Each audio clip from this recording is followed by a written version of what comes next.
Hoy en Así Somos, el científico forense Carlos Gutiérrez. Actualización en el caso Ámbar. Formalización de imputado dio a conocer detalles de la desaparición de la joven Bustamante en prisión preventiva y la madre de Ámbar bajo protección policial tras ataques de vecinos en Limache. Además, el crimen del tambor, un doble homicidio por el que Bustamante debía estar en la cárcel. ¿Cómo ocurrió este macabro crimen? ¿Por qué el asesino estaba en libertad? Muy buenas noches, comenzamos un nuevo martes policial en Así Somos. Ya han pasado 5 días desde que se encontró el cuerpo, lamentablemente sin vida, de Ámbar. Hasta el momento existe un único inculpado y múltiples dudas ciudadanas con respecto a todos los posibles implicados en este brutal asesinato. Hoy día, junto a Carlos Gutiérrez, por supuesto, vamos a revisar el caso y tratar de entender por qué la justicia salfate de alguna forma ha actuado de cierta forma, por ejemplo, con la libertad que se le entregó hace 4 años ya a Hugo Bustamante. Absolutamente, querido amigo, les damos la bienvenida a todos quienes se suman a nuestra sintonía. Hoy día un programa potente donde vamos a indagar en profundidad con nuestro querido Carlos Gutiérrez, que dicho sea de paso es una de las personas que oficialmente es parte de la investigación de este caso que, como bien dice Michael, deja planteado un montón de dudas y cosas que aún claramente necesitan resolverse porque la comunidad está impactada, y no es para menos, está chata, por decirlo en buen chileno, de esto que vuelve a repetirse y que pudo haber sido evitado, y que la verdad los sentimientos afloran con rabia, con explosión, cuando vemos todas estas marchas que se siguen sucediendo en Viña Alemana, producto de la desaparición, abuso y asesinato de Ámbar, una niña que ya en su vida la había pasado bastante mal y que no merecía un final tan atroz como el que le correspondió. La justicia está tratando de hacer su pega, porque antes ya no la hizo. No la hizo, digo, porque por los mecanismos que le permite generar ciertas acciones termina de forma indiscriminada sacando un hombre a la calle que claramente tenía prácticamente las intenciones de volver a repetir un crimen similar. Así es como tal fue. Las marchas, las mujeres, la sororidad, el feminismo se hace presente en una situación, en una postal que en Chile ya claramente no aguanta para más. Hay una cantidad de fotografías, obviamente, de imágenes como la que estamos viendo, donde la rabia de todo un país se localiza en aquellos que claramente están haciendo una protesta con la esperanza de que esta situación nunca más vuelva a repetirse. Pero esto llegó a más, queridos amigos, porque estas denuncias, este enojo colectivo, y que no es para menos, finalmente pidía los dardos hasta que esto no se aclare, llegó hasta la casa de la mamá de Ámbar, hoy día en calidad de testigo protegido, y como programa la vamos a tratar así. Sin embargo, la comunidad piensa otra cosa. Atención con este titular para que abramos los fuegos de inmediato, que esto nos llega desde lacuarta.com. Dice así: vecinos expulsaron del condominio a mamá de Ámbar, ya que atacaron sin que estuviera presente el departamento. Abrieron a la fuerza, sacaron todos los muebles y con pancartas que con scotch pegaron arriba de la mesa diciéndole: no vuelva, justicia para Ámbar, no te queremos acá. Eso es lo que va hasta ahora en términos de respuesta social. Se entiende la rabia, pero más allá del caso específico que claramente está presente, acá hay algo que tiene que ver directamente con la justicia en Chile. Yo lo he dicho muchas veces, la gente y las personas no creemos, y yo me sumo, en la justicia, porque la justicia tiene matices para algunos y para otros. Los que están más arriba van a clases de ética, los que están más abajo, como este caballero Bustamante, terminan libres por un hueco, por cualquier tipo de problema o cosa que se haya provocado en la ley. Entonces, nosotros que estamos en la mitad de este sándwich, que somos ciudadanos, por decirlo así, comunes, anda a no pagar un parte, anda a no cumplir con algo. Te cae el peso de la ley, pero con todo. Entonces me parece que esta representación de las personas, de sacar las cosas de la madre de Ámbar, de estar constantemente haciendo esta protesta, tiene que ver con eso, con no creer en el sistema de justicia. Y cuando tú no crees en la justicia de tu país, ¿qué haces? Terminas tomando la justicia por tus manos. Una forma para ellos de hacer justicia es retirar los bienes de la madre de Ámbar de la casa. Es la manera que tienen ellos de expulsarla, ya que sienten que el sistema de justicia no está brindando lo que se necesita en una situación como esta. Claro. ¿Qué opinas, Carlos, de eso? Michael, por favor. No, Carlos, le iba a preguntar justamente eso, porque lo que criticaba la gente era por qué a ella la protegen tanto, por qué a ella la sacan en un vehículo escoltada, por qué protegen a una persona que mediáticamente para sus vecinos tiene algún grado de culpabilidad, a lo mejor no en el hecho puntual, pero sí en un pasado de no protección a Ámbar. ¿Eso es un procedimiento normal, este tipo de protección, Carlitos, mientras Lama se nos va a cámara abajo? Eso.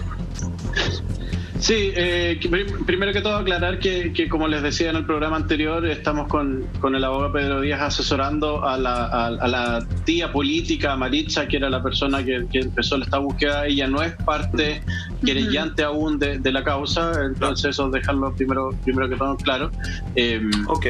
Yo creo que todavía estamos en shock. Estamos todos choqueados con lo que ocurrió. Es una situación que como país nos hizo abrir los ojos a ver algo que no queríamos seguramente ver y nos afecta y nos ha afectado a todos el escuchar ayer la audiencia de control de detención, todo lo que pasó, que lo vamos a ver más adelante, más en detalle. Es una situación chocante que para mí especialmente, que yo estoy acostumbrado, es mi trabajo, lo veo, pero aún así afecta, es una situación que afecta, y a la comunidad en general, la gente que conoce Villa Alemana, la gente que conoce Limache, es una comunidad muy tranquila, muy amiga de sus vecinos, y esto les afectó directamente, y esta es la respuesta, tal como le decía Lama, es una respuesta a una rabia social de ya todo lo que estamos viendo. Ya basta de Fernanda Maciel, basta de Antonia, basta de Gabriela, basta de Ámbar, basta de todo ya, y yo quiero ir más allá. Cuando las mujeres andan, no estamos todas, o nos atacan a una, nos atacan a todas. Yo iría más allá, nos atacan a todos. Todos nosotros nos sentimos atacados, independiente, tenemos que solidarizar todos, independiente del género. Estas cosas tenemos que ir aprendiendo como sociedad. Vamos, por supuesto, evolucionando, somos un país joven, pero ya basta. Es la gota que rebalsó el vaso, y la gente así lo está demostrando. Excelente. Sabes que, Carlos, chicos, es tremendamente doloroso hablar de este caso. Yo de verdad he estado siguiéndolo muy de cerca porque siento que me pudo haber tocado a mí, me pudo haber tocado a una sobrina, le pudo haber pasado a una amiga, y en realidad uno se pregunta, ¿cuándo esto va a parar? Yo tengo un grupo de amigas en un grupo de WhatsApp que esa es la pregunta más frecuente. ¿Hasta cuándo? ¿Cuándo vamos a poder salir a la calle y sentirnos libres, sentirnos protegidas? Porque claramente, y esta es una crítica que también se hace mucho al movimiento feminista, es que los hombres, curiosamente, algunos se sienten muy tocados y muy violentados también con todas estas demandas que tenemos las mujeres por mayor protección y por mayor justicia. Lo encuentro bastante loco, porque en realidad lo que nosotros como movimiento femenino, y en esto me quiero sumar porque solidarizo con todas las mujeres que han sido víctimas de todo esto, lo único que queremos lograr es que se haga justicia. Hombres como Bustamante no pueden andar en la calle, y así un montón de personajes que han cometido crímenes que han sido por violencia de género tienen que pagar, y eso es, y no con esto estamos metiendo a todos los hombres en el mismo saco. Y ahí un poco me sumo a tus palabras, Carlos, porque yo sé que esto también le afecta a muchos hombres que sí protegen a las mujeres, que sí cuidan a sus hijas, que sí cuidan a sus señoras. Entonces aquí no se trata de meter a todos los hombres en el mismo saco, pero sí estamos pidiendo que quien cometa este tipo de delitos tenga que pagar. Y acá lamentablemente también estamos hablando de un Estado que le falló a Ámbar, un Estado que también le ha fallado a otras chicas, a otras mujeres y a otros menores de edad, hombres y mujeres también, en la protección de sus derechos como menores de edad. Eso es un punto súper importante. Le falló en todas sus aristas el Estado de Chile a Ámbar. Entonces ahora nosotros estamos viendo que hay un grupo de políticos que quiere poner una acusación constitucional contra la jueza Silvana Donoso. Recordemos que ella era la que encabezaba esta comisión para poder dejar en libertad a estos 700 y tantos presos que estuvieron con el beneficio de la libertad condicional. Pero finalmente esa acción llega tarde, y estamos nuevamente viendo reacciones por parte del Estado y no prevenciones. O sea, Ámbar fue una niña muy vulnerada, estuvo en un ambiente de mucho riesgo desde muy chiquitita. Ella ya había estado en el Sename. Entonces, ¿por qué se llega a esto? Entonces, claro, que ahora se empiezan a tomar acciones reactivas. Yo no sé si eso puede ayudar en algo. Ojalá que ayude a que no haya más víctimas, pero lamentablemente a Ámbar nadie le va a devolver la vida. Es que sabéis que en Monti, además, lo que pasa es que claramente se están tomando acciones reactivas, en este caso, en el de Ámbar. Pero yo me pregunto, y lo vamos a conversar más adelante, ¿cuántos asesinos están sueltos hoy en día? Porque la ley, ni siquiera un vacío en la ley, porque la ley los facultó justamente para salir con libertad condicional. Entonces, Ámbar hizo muchas, y posible y lamentablemente pueden llegar a ser muchas más. Quiero pasar a leer un titular de la tercera, justamente porque ayer se realizó finalmente esta formalización a Hugo. Ahí tenemos el titular de la tercera que dice: caso Ámbar, Fiscalía amplía imputación a Hugo Bustamante a violación con femicidio e inhumación ilegal y tribunal decreta su prisión preventiva. Ayer fue, y de algunos efectivamente lo estábamos viendo, la exposición de los hechos. La fiscal regional de Valparaíso, Claudia, detalló justamente que Bustamante violó y golpeó a la menor hasta darle muerte, la que se produjo, según todos los estudios, Carlos, por sofocación. Se entregaron una serie de detalles que nosotros como programa hemos decidido que no es necesario darlos a conocer, porque acá hay un respeto a Ámbar, que era menor de edad, hay un respeto a la familia. Pero es brutal lo que se vivió, Carlos. Acá se habla, y lo vamos a revisar más adelante. Primero estaba esto premeditado, estaba muy pensado, y sigue un poco la lógica de sus asesinatos anteriores también. O sea, acá podríamos hablar con todas sus letras de un psicópata en el caso de Hugo Bustamante. Asesino en serie, claro. Exacto, un asesino en serie. Aquí hay que, y va a ser súper bueno que algo mejor un psiquiatra por fin y de una vez por todas le haga un examen psiquiátrico, no psicológico, sino que un médico, un psiquiatra, haga los estudios que tiene que hacer, porque aquí hay dos características y dos diferencias. Está el psicópata, y no quiere decir, por favor, lo que voy a decir, que quede súper claro, no quiere decir que es inimputable. La persona sabe perfectamente lo que está haciendo y que lo que está haciendo es malo. Hay varios estudios que comprueban que los psicópatas tienen una parte del cerebro que no se desarrolla, y empiezan a generar estas pruebas y hacer todos estos análisis desde muy pequeño. Empiezan a matar animales, a hacer torturas a los animales para saber hasta dónde pueden resistir y cosas así, y van probando. Eso es un psicópata, y que terminan en estas cosas que asesinos en serie, como esta persona. Ni siquiera vale la pena nombrarlo.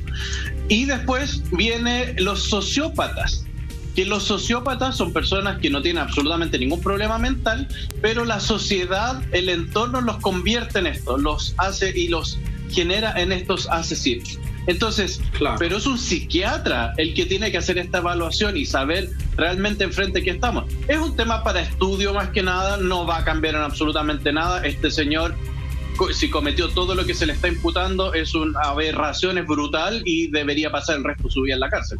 Y afortunadamente ahora está en otro país con peso fuerte, porque el señor no estaría contando esto.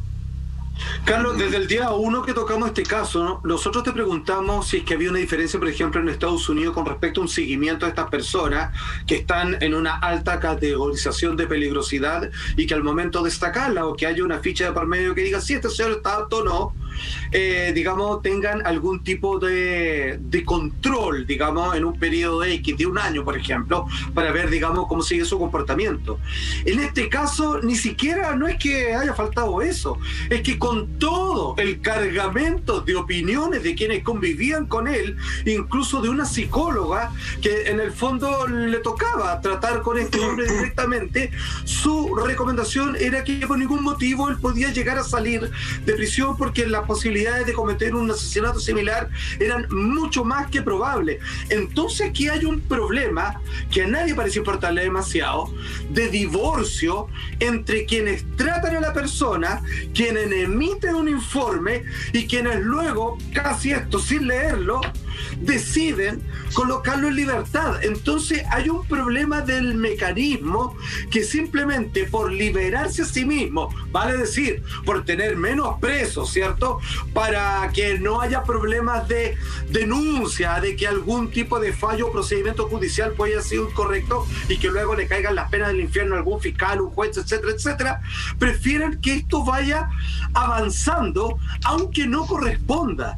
Entonces, ese divorcio, ese corte de cadena que hay ahí entre los peritos que saben si esta persona es apta para volver a la sociedad o no, debieran ser la primera línea de escucha para que finalmente sobre ellos se tome la decisión de qué hacer con respecto a un reo u otro. Y en el fondo lo que estoy hablando no es ningún tecnicismo, lo hablo como ciudadano que apela al sentido común, a nada más que a eso. Es que ese es el tema, es un caso súper... es muy cierto lo que tú estás diciendo.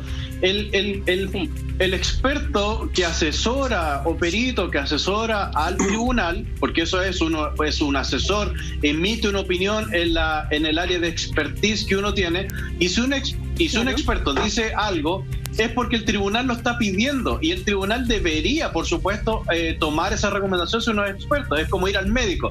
Yo voy al médico y me dice, ¿sabe qué? Usted tiene problemas cardíacos. Ok, voy a seguir comiendo, fumando, y me va a dar un infarto al corazón. Obviamente te va a dar el infarto si el médico ya te dijo, pero no le hiciste caso. Aquí pasa lo mismo, lo vimos en el caso de Antonia, en el primer caso, cuando el juez de garantía no considera los peritajes, y después viene la Corte de Apelaciones y sí considera los peritajes y decreta la prisión preventiva. En este caso pasa lo mismo. Están los peritajes, no los consideran. 700 informes, Carles. Aquí están los resultados. Aquí están los resultados. Y Chile no tiene oficiales de control como sí lo tienen otros países, y como lo dicen los expertos y lo recomiendan, de hacerle un seguimiento a estas personas que salen en libertad provisoria. Exacto. Su nombre lo dice, es libertad provisoria, es provisional. Y hay que hacer un seguimiento. Si la persona cumple, qué bueno que se asesoró y qué bueno que ya está insertado en la sociedad. Si no cumple, váyase a la cárcel de nuevo. Exacto. Tenemos una cuña, Carlos, que tiene que ver con unas declaraciones que dio el fiscal. Las pasamos a revisar a continuación. Miren. El imputado planificó previamente los hechos descritos. Para ello, utilizó tablas que se procuró con antelación y con las que ocultó el cuerpo. Además, entre los días 20 y 28 de julio, realizó diversas búsquedas en Internet digitando las siguientes frases: precio de armas eléctricas, pistola eléctrica paralizante a distancia, uso de cloroformo para dormir, venta de camisa de fuerza, psiquiatría, tortura china con bambú, tortura china gota de agua, torturas para doblegar la voluntad, éter en spray para dormir, uso del éter para dormir personas, uso médico de la escopolamina, burundanga, ¿qué es? ¿Dónde comprar gamma hidroxibutírico? Poder total y absoluto. ¿Cómo cambiarse el nombre y apellido?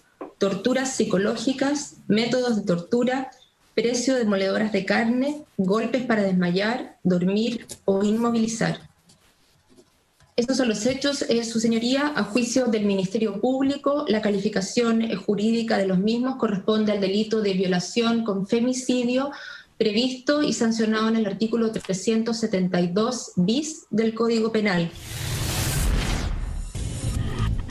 Yo creo que después de lo que escuchamos, no hay mucho más que preguntarse respecto a la personalidad de este tipo. Me parece que el perfil queda clarísimo, y queda clarísimo también las intenciones que hay detrás. Esto es mucho más, esto no es como lo querrán hacer ver algunas personas, o en otros casos como que tuviste un impulso homicida y decidiste llevar a cabo un brutal asesinato. A mí me parece que esto es algo que está completamente planeado, y eso habla de lo maquiavélica de esta mente. Ahora, respecto a lo que hablábamos anteriormente y que estábamos diciendo de cómo están las cárceles que están atiborradas y que lamentablemente hay esto hoy en la justicia. A mí, yo una pregunta que me haría, más allá de querer hoy día acusar constitucionalmente a los que estaban a cargo en ese momento, que me parece de un nivel político como de oportunismo, yo me preguntaría lo siguiente: ¿por qué están las cárceles atiborradas de personas? ¿Qué estamos haciendo mal? ¿Qué problemas psicológicos tiene la población para que tengamos que tener cárceles llenas? En Holanda las cárceles están vacías, algunas son hoteles. No hay reinserción acá, pues. Claro. No, exactamente, pero más allá de la reinserción, hay algo que estamos haciendo mucho antes que está mal para que tengamos un día cárcel y cárcel y cárcel y cárceles llenas y llenas y llenas. Me parece que acá hay que hacer un estudio mucho más amplio. Me parece que hay que tratar de buscar, tratar de llegar al meollo del asunto en lugar de esperar a que ocurra algo de este tipo para que recién comencemos a actuar.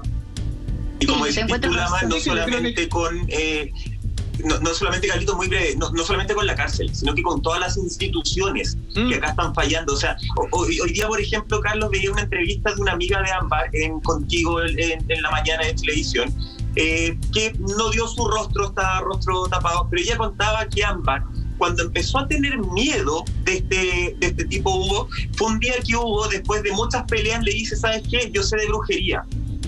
Y yo te puedo hacer una brujería para protegerte. ¿Y la brujería en qué consistía? En que tenía que tocarle 3 partes de su cuerpo.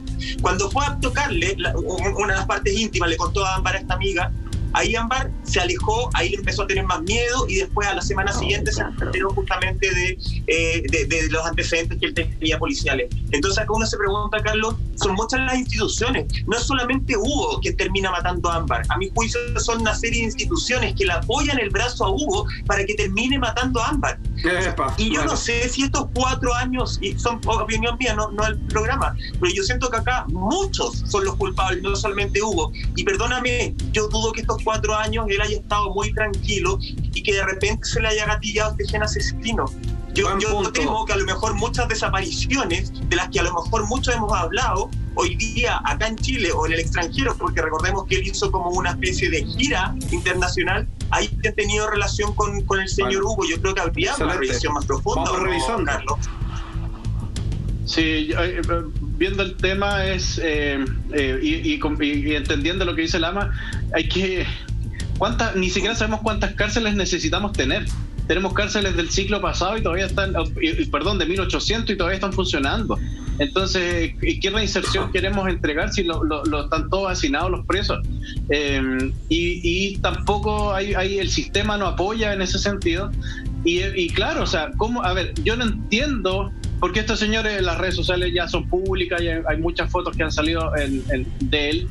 No entiendo cómo una persona con antecedentes penales, porque él ya había sido condenado no solamente por el homicidio del tambor, sino que por robo reiterado, era un tipo reincidente y siempre tiene una vida delictual. ¿Cómo ese señor primero consigue un trabajo de guardia de seguridad?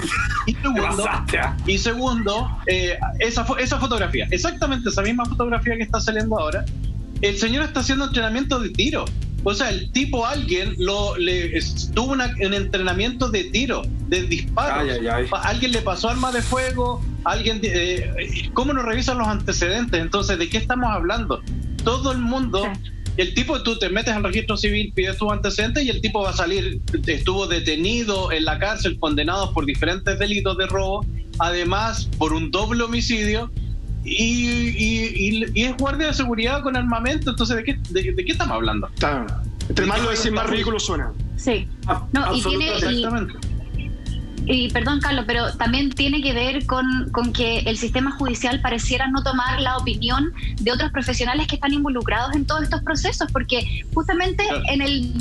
mira, esa es la foto que nos hablabas tú, Carlitos, precisamente en este polígono de tiro, que es una foto hoy día que es escabrosa de ver. O sea, esta persona... Al lado de un agente de la PDI, ¿no? Imagínate, o sea... No sé, Carlos, eso es así, está al lado de una persona PDI, yo no, no se puede distinguir. Una academia, yo estuve participando en una academia que existe, que es real, que hace entrenamiento de tiro, de protección de personas, está formada al parecer por un ex funcionario de la PDI, pero si vemos en la fotografía, la persona tiene un arma de fuego en la cintura. Exacto. Ahí lo vemos el instructor, entonces, no sé. Un mono de verdad.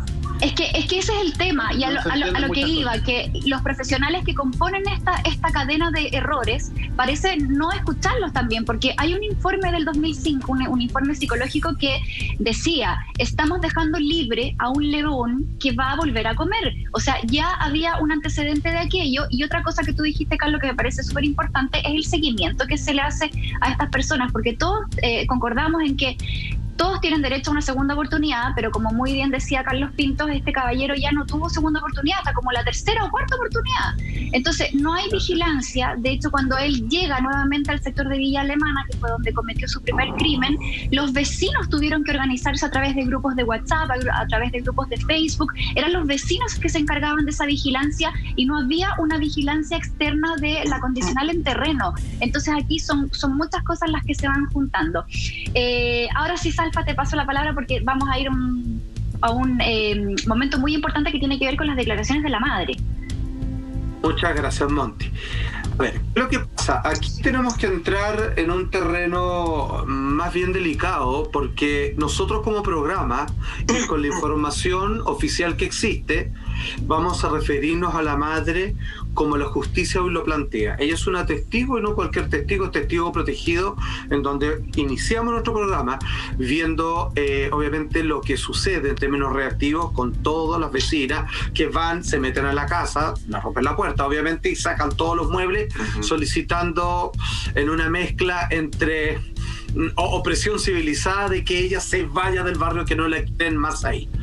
Con respecto a la declaración de la madre del día que desaparece y que ha asesinada a Ámbar, ella sostiene que salió del inmueble el día de los hechos, que ella no estaba en la casa.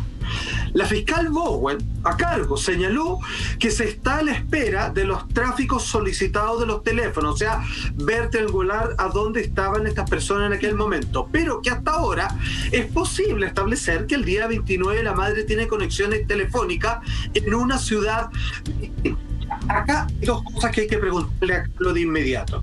Insisto, como programa estamos alineados con lo que la Fiscalía nos informa y no vamos a pasarnos de rosca ni vamos a tratar, digamos, y que por último, en el caso de este único imputado, termina pasando lo que todos creían, pero no se puede decir hasta que no se tenga claramente la verdad en tus manos.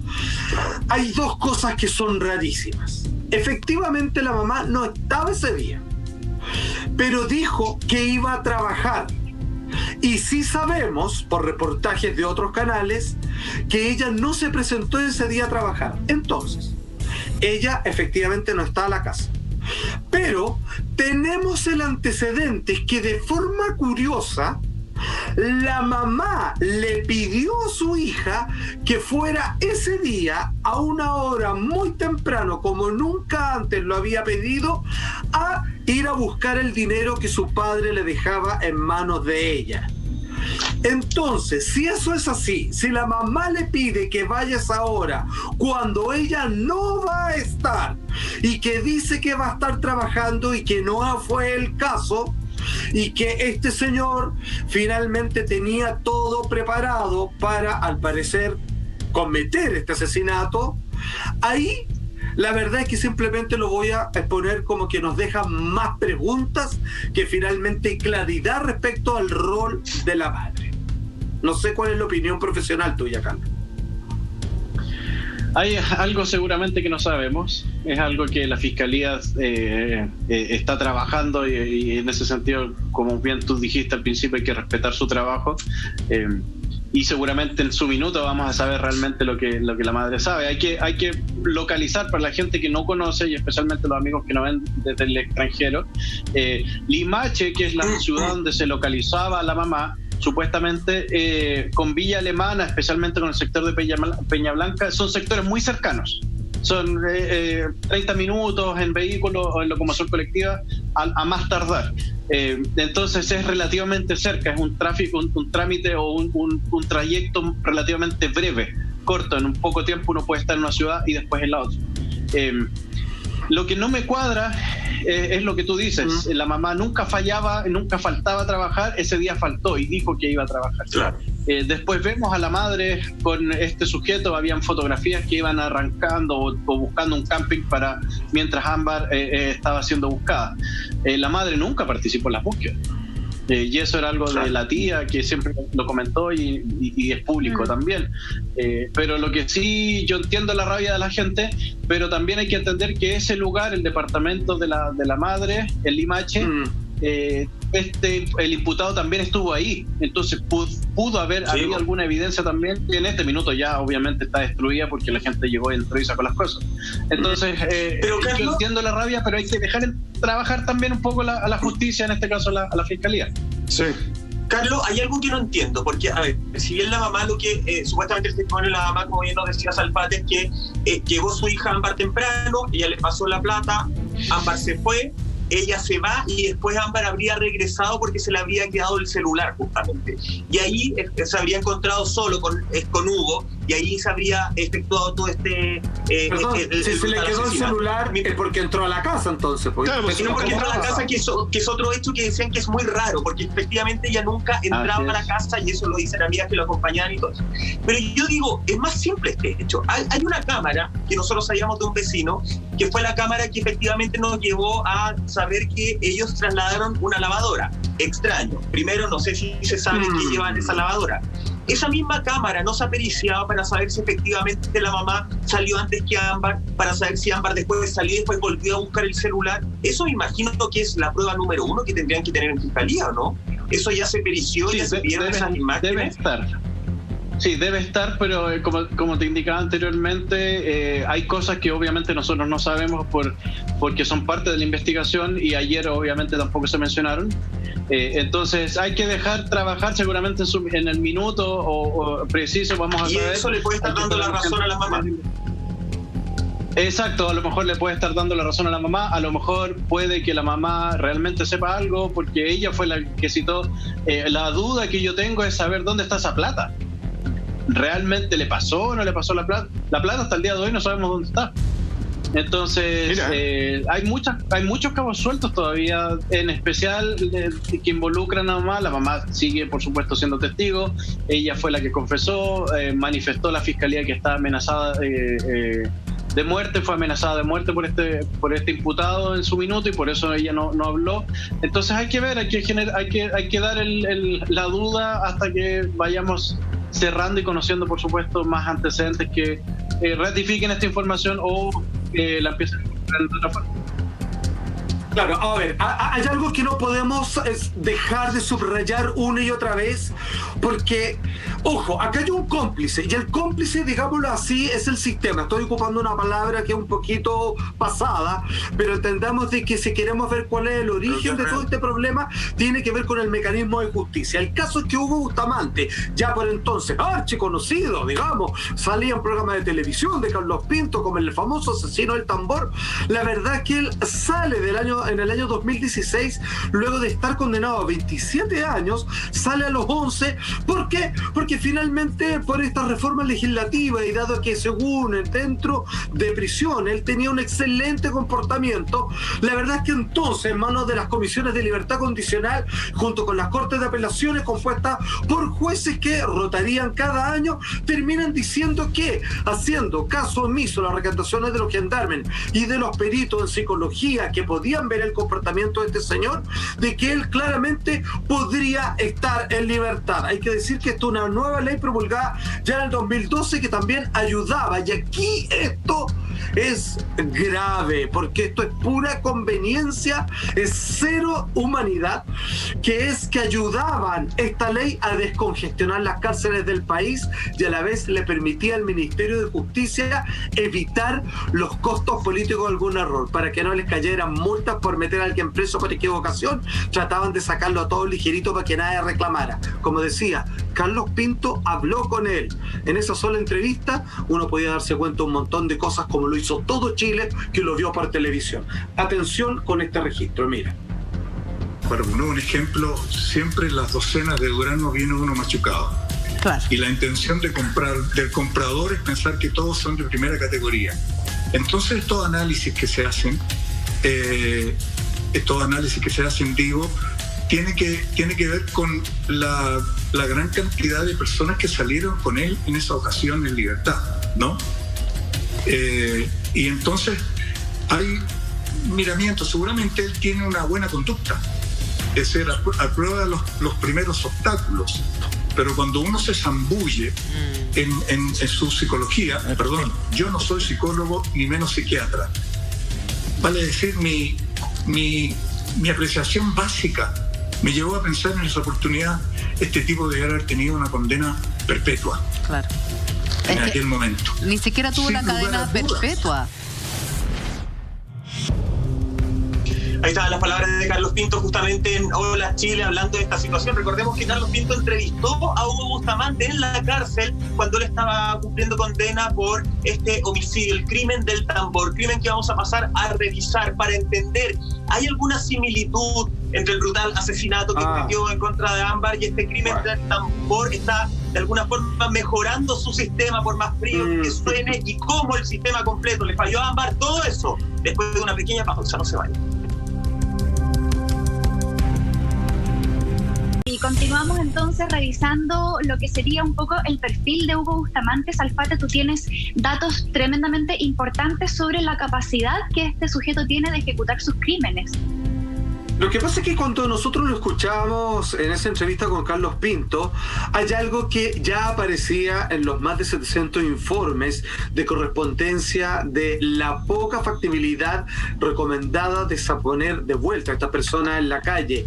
Finalmente lo que uno descubre es que cuando entraba en una capacidad reflexiva con respecto a lo que había hecho, este hombre, Hugo Bustamante, lo único que llamaba la atención de los peritos que lo observaban, y en este caso también de Carlos Pinto, es de que a él le molestaba todos los inconvenientes y dolores que le había traído su vida, pero no mencionaba a las víctimas, no lograba empatía, no lograba entender lo que había hecho, o tratando de ser y decir algo inteligente, se denunciaba a sí mismo porque hablaba sobre el dolor personal, pero no de quienes murieron a sus propias manos. Ahora, ¿de qué estamos hablando? Esta entrevista surge claramente de un crimen anterior.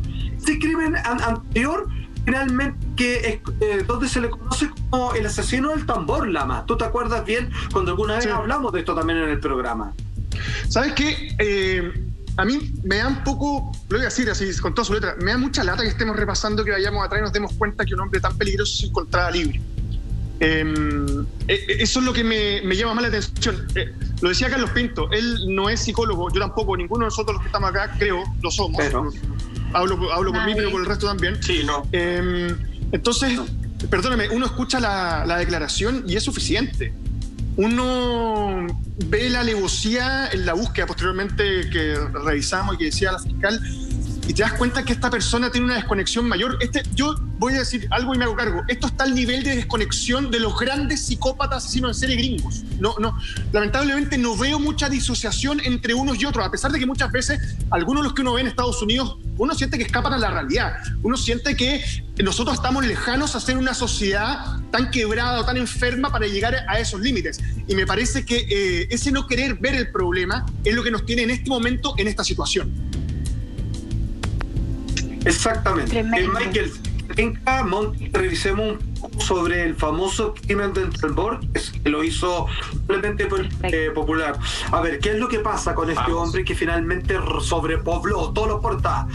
Parto yo solo con el titular que dice ahí: escabroso plan tras doble crimen. Crimen que incluye a su entonces pareja y a su hijo de apenas 9 años. ¿Qué pasó en aquel entonces, queridos amigos? O sea, de hecho, Salfate, acá estamos hablando de un crimen que también tiene un punto en común, que es la plata. Justamente, acá estamos hablando de plata porque en ese momento, según todas las investigaciones, Hugo pasaba un presente económico pésimo, porque la plata se la gastaba, lo voy a decir, en prostitutas y en drogas. Se había gastado toda la plata, a diferencia de su pareja, que efectivamente estaba recibiendo un dinero por la venta de una casa que ella tampoco quería poner en venta a buenas y a primeras, Carlito, pero que Hugo la convenció pensando en que de esa platita él iba a sacar una tajada. Pero ¿qué pasó? Que la mujer quiso guardar esa plata para darle un buen futuro a su hijo. Y ahí es donde empieza, de alguna forma, Hugo a cranear esta situación donde el hijo de su pareja termina siendo asesinado también porque siente el ruido y quiere ir a defender a su madre. Ese instinto de un niño de querer defender a su madre: me cruzo porque no quiero que le hagas nada a mi mamá, y también te termino matando. Mi pregunta, Carlos, para ti en este paréntesis de este caso del crimen del tambor, que también es tremendo: ¿puede una persona que ha cometido ese tipo de asesinatos, según tu experiencia, ya sé que quiero hablar en general, puede pasar tanto tiempo como de bueno por la vida, haber pasado 4 años en libertad? Porque de verdad eso me preocupa. Yo no sé si él pasó 4 años de libertad en su casa feliz y de un minuto a otro se le gatilló el gen del asesinato nuevamente, o podríamos estar frente a que a lo mejor cometió en algún momento algunos llamados crímenes perfectos, según tu experiencia. Sí, es fuerte la pregunta. No debería, porque ya sabemos que una persona que cometió un doble asesinato, la madre y su hijo, él los planea, al igual que en el caso de Ámbar, él genera esta planificación. O sea, volvemos a lo mismo. El tipo sabe lo que está haciendo, planeó, pensó y se quedó con y siempre es plata, siempre es dinero. Entonces, es muy probable. Las dos veces. Las dos veces, exactamente. Yo no descartaría. ¿Porque no apareció la plata? No, y en el caso de oro tampoco. Entonces, volvemos a lo mismo. Yo no descartaría que hubiese estado. Y pagó bastante por el arriendo, y pagó más de lo que cobraba incluso. Entonces, yo no creo que este personaje, ojalá que me equivoque, pero es muy probable que este señor no haya cometido otros crímenes y que nosotros no sepamos. Porque eso es el típico perfil criminal. Esta persona es un criminal. Lo que me llama la atención es por qué en su momento en el juicio recibió una pena tan baja. También. Y eso lo deja en libertad ahora. Exactamente, es lo que todos nos preguntamos. Y también cuando Verónica comienza esta relación con Hugo Bustamante, fue muy criticada por su familia. Tenemos ahí unas palabras que en su momento dio el hermano de Verónica, que las pasamos a revisar a continuación. Dice: este señor era muy violento con el trato, la mandaba, le exigía cosas, no la miraba a la cara, era huidizo, era esquivo. Este es un extracto de la declaración del hermano de Verónica Vázquez, víctima de Hugo Bustamante en el año 2005. Esto lo trae el medio biobio.cl. Y Carlos, yo creo que nos detengamos acá un poquito, porque hay hartas cosas que sí son bien características de los hombres que tienen esta forma de operar bajo estos rasgos psicopáticos. Y justamente, mira, Cristian Garrido, que es un ex PDI, estuvo dando unas declaraciones en el matinal de Chilevisión la semana pasada. Cristian ha estado estudiando a Bustamante por muchos años y él logra establecer un relato de cómo fue esta relación con Verónica, y que me parece súper relevante que lo podamos analizar, porque esto es un antecedente clave, yo creo, que para cómo se desataron los hechos en esta ocasión con Ámbar. Él dice que él conoce a Verónica. Verónica trabajaba en un jardín Junji. Ella tenía una familia aparentemente muy, muy estable. De hecho, uno de sus hermanos era ingeniero y falleció.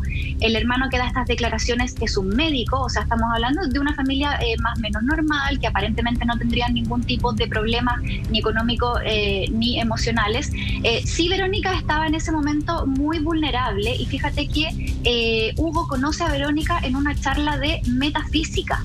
Ahí hay un antecedente, porque quizás, y por eso te lo quiero preguntar, Carlos, este tipo de sujeto que siempre está como al acecho en esta cacería, busca mujeres que tengan, por ejemplo, problemas con su autoestima. Verónica se había separado, por eso también iba a estas reuniones con el fin también de hacer un proceso de sanación, etcétera.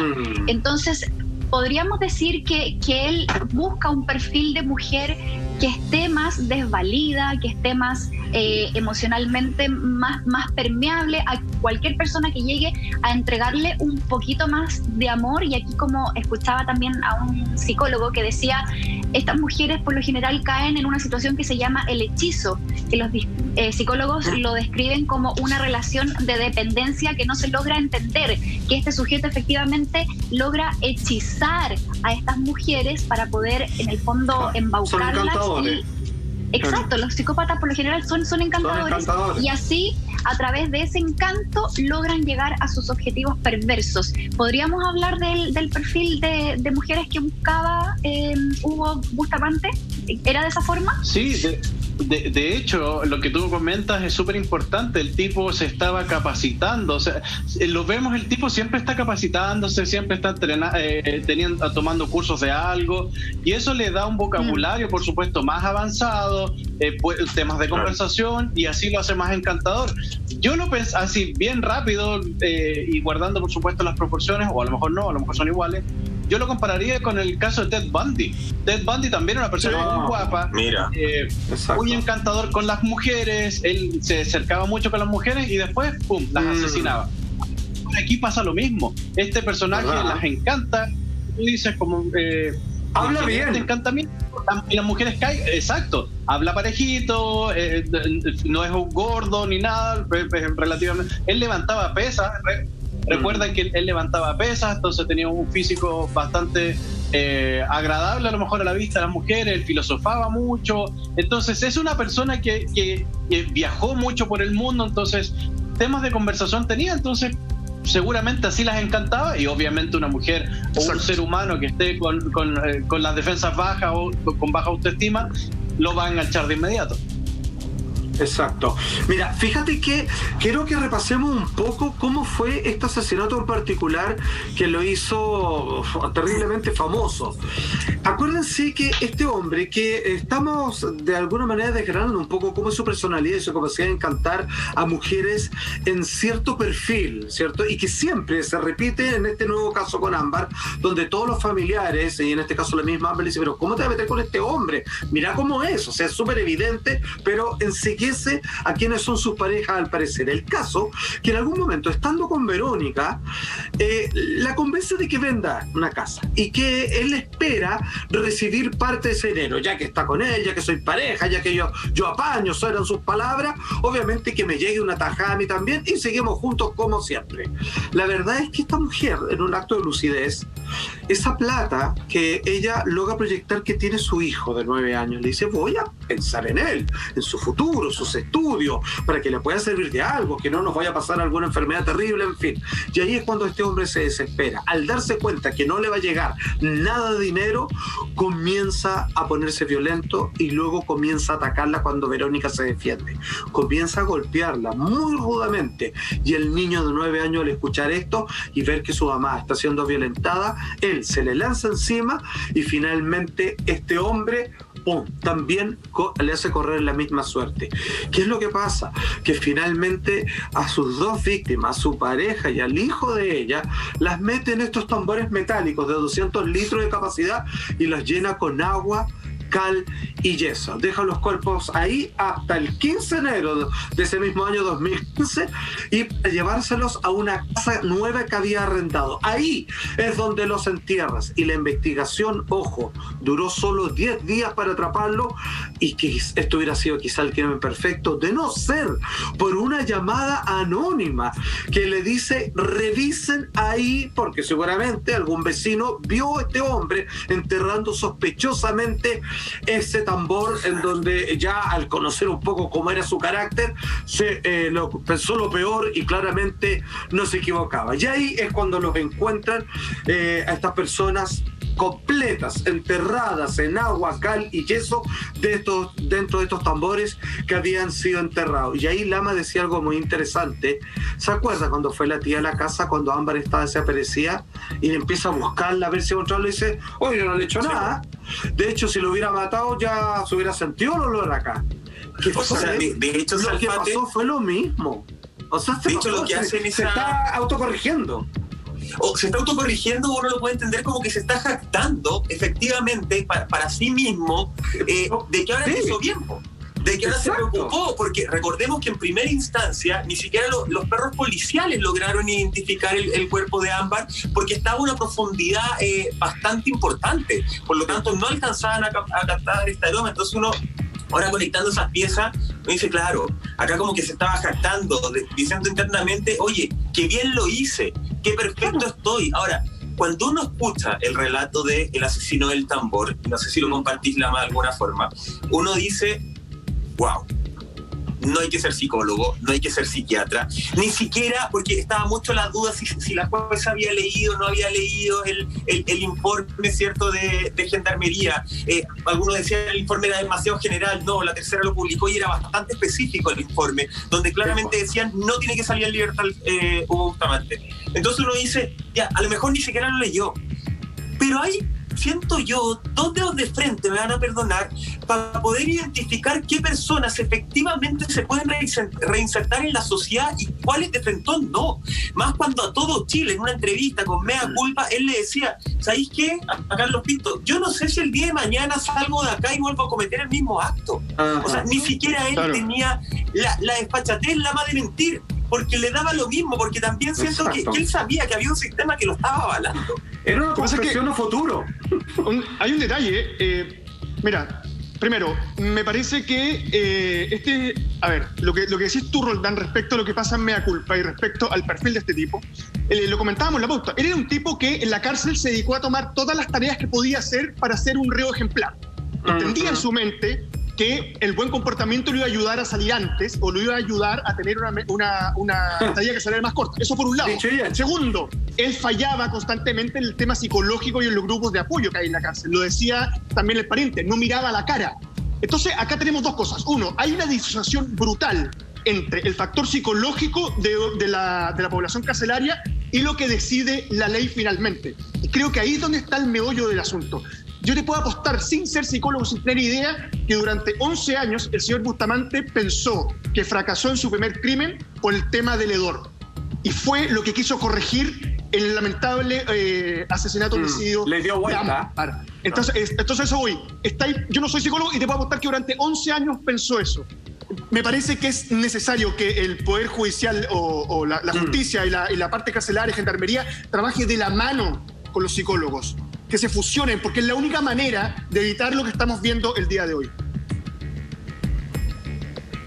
Sí, mira, lo que pasa es que hay que entender, porque la gente piensa que son 27 años que tenía que pasar este tipo en la cárcel. Lo que pasa es que son 2 condenas. No es que en total son 27 años estas 2 condenas, pero él fue condenado por 12 años y por 15 por el otro delito. Entonces, yo no entiendo, primero que todo, cómo, por qué aceptaron una condena por un homicidio de una persona que lo hizo consciente, planeó ese homicidio, lo puso dentro de tambores, la asesinó, la golpeó, etcétera, y le dan 12 años. Y por matar a un menor, solamente 15 años, porque total era un menor. No entiendo por qué no se le dio cadena perpetua de inmediato. Si le hubieran dado cadena perpetua de inmediato, este tipo no aplica en ningún caso para esta salida y no estaríamos hablando de esto. Ámbar estaría vivo y todo eso. Vamos siempre más atrás. A lo mejor no es culpa de la jueza, porque la jueza cumplió la ley, pero sí, ¿qué es lo que pasó antes? ¿Por qué lo condenaron a tan poco condena por un doble homicidio? El tipo mató 2 personas y le dieron 12 años. O sea, falta criterio igual. ¿De qué estamos hablando? Sí. Es que eso es lo que dice Salfate, Carlos, criterio. Tú puedes cumplir la ley, pero la ley también se interpreta. Exacto. La ley es a interpretación de los jueces. Entonces yo tampoco me quiero ir en contra de la jueza para nada, pero creo que la ley se tiene que interpretar. No sé si hay que ser muy erudito en el tema para poder entender efectivamente qué personas se van a reinsertar y qué personas no se van a reinsertar. Y se tiene que corregir también, porque cuando hablamos de un presidio perpetuo calificado, uno se imagina de inmediato eternamente en la cárcel, no 40 años como lo establece hoy el Código Penal. O sea, una persona que mata a los 20 años, a los 60 está libre, sin haber tenido ningún tipo de beneficio. Eso no puede pasar, ¿ya? Eso tiene que cambiarse. Bueno, tenemos unas declaraciones que Carlos Pinto dio a Hola Chile y él habla cómo se refirió Bustamante justamente al momento de cometer este terrible doble homicidio. Lo vemos a continuación. Me acuerdo patente cuando me senté a él y tomé la distancia necesaria, porque uno tiende a caer en sus apreciaciones, como te digo, va conformando las frases. Él se castiga a sí mismo. Cuando yo voy a preguntarle algo, él antes, por algún sentido especial, se respondía a sí mismo. Yo le iba a preguntar si, yo acusándolo, pero tú eres muy frío. Y él me había dicho, segundos antes, me dice, lo que pasa es que yo tengo una frialdad increíble. Exacto. Yo tengo una frialdad increíble. Y cuando tú empiezas a entender que él se autocastiga, y de hecho dice en algún momento, yo a veces no puedo dormir aquí en la cárcel. Quisiera tomar una pastilla para olvidarme de ese terrible pasado. Pero aclara a la vez que él recuerda la discusión que tuvo con su ex mujer, con Verónica, a la que mata, con su pareja. Pero no recuerda todo lo que aconteció y que produjo el crimen. O sea, como que se nubla. Porque me ha dado... No, claro, él dice, yo me enseguecí. Que puede ser, la ira enseguece. Pero no para que tú olvides exactamente el delito. Él lo borra porque con todo lo que me ha explicado me está dando razones para decir que Carlos, en ese instante no era yo. Carlos, ahí escuchamos de palabra de Carlos el momento en que él se encuentra con el señor Bustamante y ya a él le queda claro algo. Es que él es una persona que sabe utilizar las palabras, que es un manipulador. Se patina un poco cuando no se pone en la posición de las víctimas, sino en lo que él comprendió del hecho y cuánto le afectó. Pero de cierta manera él trata de buscar una respuesta disociativa. Es como, no soy yo entiendo lo que pasa y jamás haría algo así, solo que quedo enceguecido. Está diciendo lo que la gente quiere escuchar. Sí, él siempre se pone, y recordemos que él siempre se pone el primero, él no le interesan las víctimas. Y así claro, lo ha dicho en las entrevistas y las recomendaciones psicológicas. Es el primero.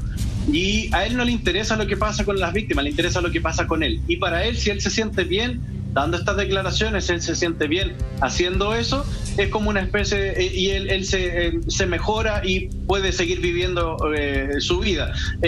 Haciendo un comparativo entre los dos crímenes, este horrible doble crimen del tambor y el asesinato de Ámbar, por razones obvias y por respeto, por supuesto, a las víctimas, no voy a entrar en detalles, pero sí él mejora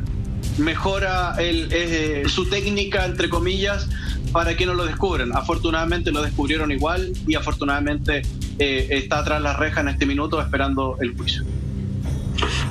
Ahora es impresionante que estos casos se repiten una y otra vez, Carlos, queridos amigos, gente en la casa, porque hace más de un año desapareció Catalina, muy similar al caso de Ámbar, también 16 años, y todas las investigaciones apuntan al único imputado. Ya van a ver por qué parece ser el sospechoso número uno. Hay una gran diferencia: a Catalina aún no la encontramos. Este único sospechoso debiera confesar todo eso y mucho más a la vuelta de esta breve pausa comercial. No se vayan.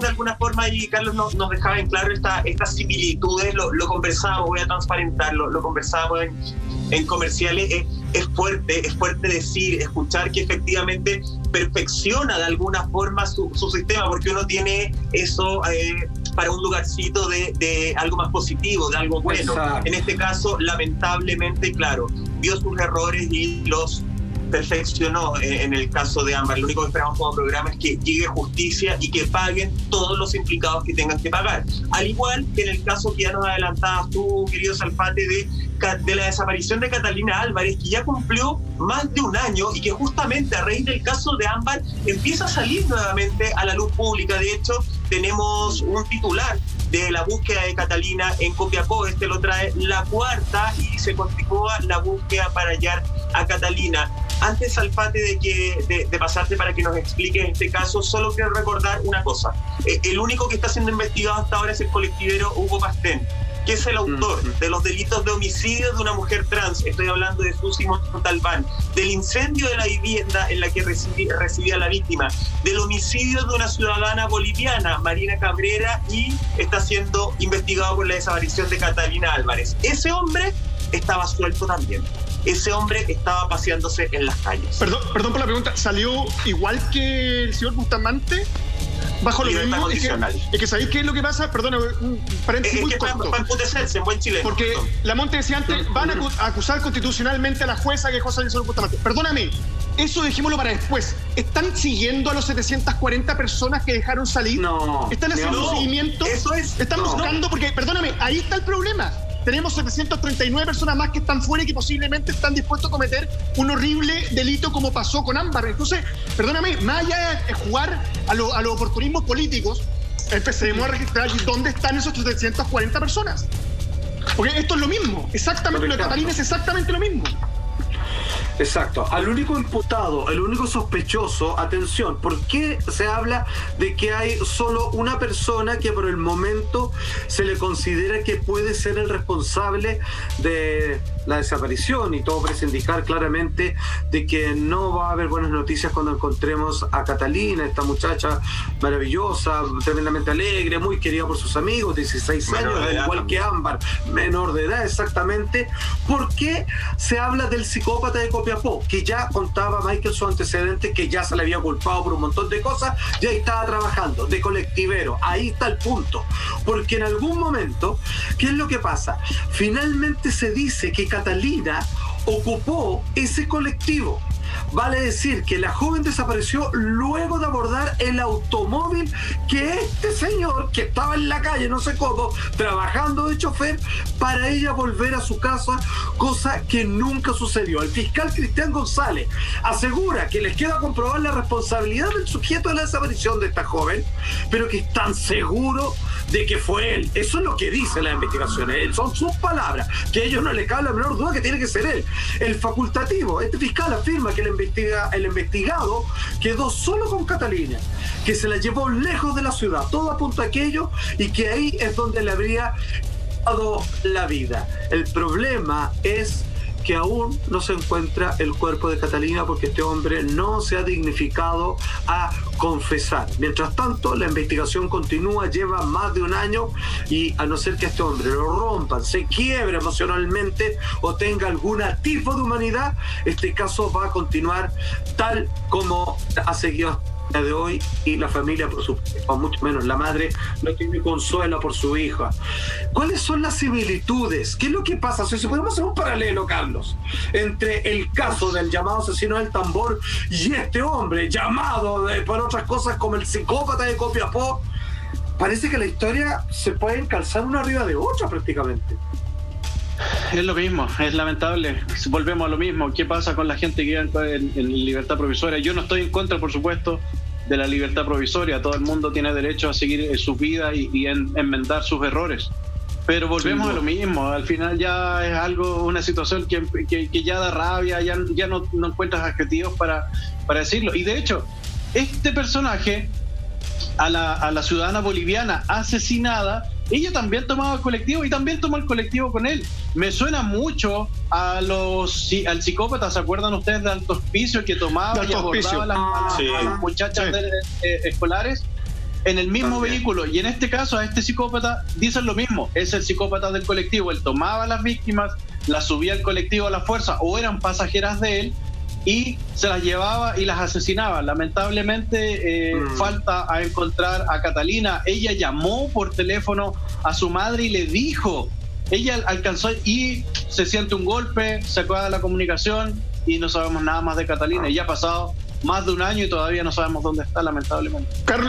Carlos, una pregunta muy corta. ¿A este hombre se le puede declarar culpable en el caso que, ojalá que no sea así, pero que el cuerpo no aparezca? Sí, hay evidencia. No es necesario enjuiciar a una persona por homicidio cuando no está el cuerpo. Si tienes otro tipo de evidencias que conduzcan a ello y el fiscal se siente, o el Ministerio Público se siente con la fuerza necesaria y con los medios de prueba necesarios para poder presentar esa acusación, lo puede hacer, y un juez también lo podría condenar sin absolutamente ningún problema. Lo pueden hacer. Perfecto, qué bueno. Sí, tú hablas, Carlos, efectivamente, más de un año que no sabemos dónde está Catalina, un año de mucha angustia también para toda su familia, para sus cercanos, que la deben estar buscando, que no deben estar durmiendo hace más de un año.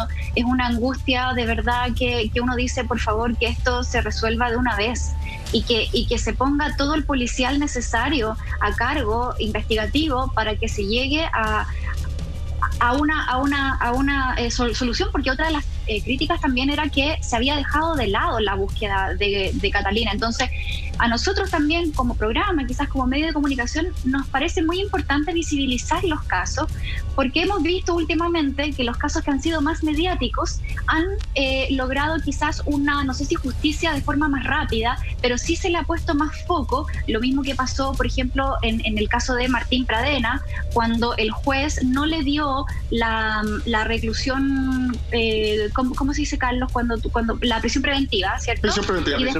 Y después producto de toda la presión que hubo social, finalmente en la Corte de Apelaciones se le da entonces el mandato de quedar en prisión preventiva. Entonces es muy importante también eso, y lo que, adjuntándome a lo que decía Lama, de que claro, las personas quedan libres y es súper, a ver, lo que se ha dicho mucho es que estas personas cuando son liberadas cometen los delitos incluso el mismo día que fueron liberados. Entonces, ¿qué pasa con ese seguimiento también? Entonces, eso de verdad que no se entiende. Y aquí hay otra coincidencia que no me deja llamar la atención, y una pregunta para ti, Carlos, porque al igual que el caso de Felipe Rojas, que se ha mantenido durante más de un año en silencio, este otro personaje en silencio, Hugo Bustamante en silencio, esta estrategia de mantenerse callado y de no hablar nada, eso puede entenderse como la mejor estrategia mientras no exista una evidencia vinculante a esa persona para poder sindicarlo como autor del crimen. Exactamente. En este programa todos nos hemos indignado, nos hemos sumado desde acá a las marchas que se han hecho por Ámbar, porque la justicia falla, porque no hay un mecanismo de defensa para los que en algún momento se convierten en víctimas. Eso es lo que pensamos nosotros. ¿Quieren saber lo que piensa la mamá de Catalina? Eso lo vemos a la vuelta de esta breve pausa comercial. Impresionante. Salpati, vamos con la gráfica que teníamos justamente de la mamá de Cata. O la pendiente pregunta, la Monti, que era sobre el silencio como estrategia, Carlos, respecto a estos acusados, pero... Es una estrategia que se utiliza la defensa. Eso es normal, es parte de las estrategias que todos utilizan. Lo que sí, en este caso, por mucho silencio que el señor guarde, este imputado se sabe a ciencia cierta que Catalina tomó el colectivo, que él iba manejando el vehículo. Ella, recordemos que llamó a su madre por teléfono, entonces ya a lo menos se tipifica, por supuesto, el delito de secuestro, que tiene la misma pena o una de las penas más altas en la legislación chilena. Entonces ya tenemos un secuestro, y además si el cuerpo no aparece o ya, como sabemos, está desaparecida, perfectamente la Fiscalía también podría tipificar ese delito por secuestro con homicidio calificado. Entonces ya el tipo no tiene, y presentándose en el juicio con las evidencias que tiene, no tendría nada que hacer, y porque guarde silencio por el resto de su vida, nada que hacer. Absolutamente. Ahora, como yo les decía, la verdad es que hoy día todos nosotros y cada uno ha hecho una declaración de principio, de exigencia de principio, respecto a la indignación que nos provocan los mecanismos de la justicia que terminan colocando a un asesino potencial en la calle, y que finalmente, no contra todo pronóstico, sino que con absoluta toda lógica, terminan cometiendo un crimen una vez más. Nosotros nos da rabia, pero quien mejor puede, obviamente, transparentar esto es la propia madre de Catalina, Jimena Godoy. Ella dice lo siguiente. Este es el resumen perfecto, digamos, de cómo muchos se sienten hoy en día. Tengo rabia, tengo impotencia, y lo único que quiero es que el Estado se haga cargo, porque el Estado le dio la libertad. Hubo un juez que lo dejó en libertad, refiriéndose al asesino o responsable de la desaparición de su hija. En el fondo es, ¿por qué permitieron semejante cosa? Ya es una madre que da por perdida a su pequeña. Lo único que dice, que aparezca el que claramente se haga responsable, aquel que puso a disposición de mi hija a alguien que terminó haciéndola desaparecer y probablemente quitándole la vida. Ahí está el afiche de Catalina Ignacia Álvarez Godoy hace más de un año, y como decía el propio fiscal, la tenemos clara. Nosotros sabemos que fue él. Por desgracia, el cuerpo de esta muchacha aún no aparece. Terrible. Oye, de hecho, ahora extendieron el plazo de investigación porque entregó antecedentes que ya tenían todo muy claro, faltaba, pero que a raíz de toda esta pandemia ha sido un poquito más complejo, entonces extendieron más días para que él continúe en cárcel mientras están con esta investigación. Tremendo capítulo, amigos, de verdad. Revisamos el caso de Ámbar, el caso de Catalina. En lo personal, y creo que a nombre de este equipo, no queremos más alertas moradas en las redes sociales, queremos una justicia que valide y proteja a las mujeres, a todos los ciudadanos de este país, especialmente a las mujeres que de verdad salen con miedo a la calle, y eso no puede seguir siendo. Antes de despedirnos, quiero contarles y mandar unas felicitaciones tremendas a la Paolita Durán. Ella es la ganadora de nuestro primer sorteo del Día del Niño, muchachos. Se llevó el Play. Escogió el scooter eléctrico. El scooter eléctrico. Oye, si tú no ganaste, envía la palabra gana al 7777 y todas las semanas se vienen tremendos sorteos. Carlos Gutiérrez, muchas gracias como siempre, no solamente por tu forma de explicarnos, sino que por la humanidad que pones en cada una de tus palabras. Sí, señor. Monty, Salfate, Lama, nos reencontramos mañana a la medianoche. Muchas gracias. Hasta mañana, abrazo a todos. Cuídense. Chao, chao. Chao, chao.